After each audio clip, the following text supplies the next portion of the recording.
पुणे आणि पिंपरी चिंचवडमधील कथित विषारी दारूच्या मृत्यू प्रकरणाची मुख्यमंत्री देवेंद्र फडणवीसांनी दखल घेतलेली आहे। त्यांनी या प्रकरणात कठोर कारवाईचे आदेश दिलेत। पुणे आणि पिंपरी चिंचवड पोलीस आयुक्तांना मुख्यमंत्र्यांनी आदेश दिलेले आहेत। दोन्ही पोलीस दलाकडून समन्वयाने तपास सुरू आहे। संबंधित ठिकाणी छापे टाकण्यात आले। आतापर्यंत 8 लोकांना अटक करण्यात आलेली आहे। कठोर कलम देखील दाखल केली आहेत। मुख्यमंत्री देवेंद्र फडणवीसांनी या प्रकरणाची आता दखल घेतली असून कठोर कारवाई करण्याचे आदेश दिलेले आहेत।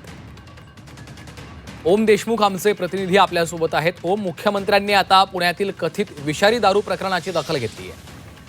श्रीकांत, खरं तर पुण्यामधला हा जो गंभीर प्रकार समोर आला यामध्ये स्वतः मुख्यमंत्र्यांनी दखल घेतलेली आहे।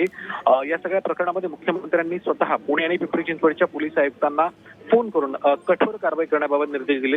त्यासोबतच या सगळ्या प्रकरणात दोन्हीच पोलीस दलांनी समन्वयाने तपास करावा, संबंधित ठिकाणी छापे टाकावेत आणि कठोर कलम जी आहेत ती लावण्यात यावी या संदर्भातल्या सूचना आणि आदेश मुख्यमंत्र्यांकडे देण्यात आले। त्यासोबतच या सगळ्या प्रकरणातल्या जे बळी गेले त्यांचा मृत्यू नेमका कुठल्या कारणामुळे झाला याचा शोध सुद्धा घ्यावा अशा प्रकारची आदेश सुद्धा मुख्यमंत्र्यांनी दिले। त्यासोबतच कोणाचीही या प्रकरणामध्ये गय करू नका, कठोर कारवाई करण्यात यावी अशा प्रकारचे स्पष्ट आदेश मुख्यमंत्र्यांकडे देण्यात आले। त्यामुळे या सगळ्या मृत्यू प्रकरणानंतर आणि एकंदर विषाणू दारूच्या मुळे झालेल्या मृत्यूनंतर मुख्यमंत्र्यांनी दिलेले आदेश महत्त्वाचे ठरतात। यामध्ये आता तपासाअंती नेमकं काय समोर येते हे देखील पाहणं महत्त्वाचं असणार आहे। श्रीकांत, निश्चितच त्यामुळे आता तपासाकडे आणि एकूणच कारवाईकडे देखील आपलं लक्ष असेल। धन्यवाद ओम या माहितीसाठी।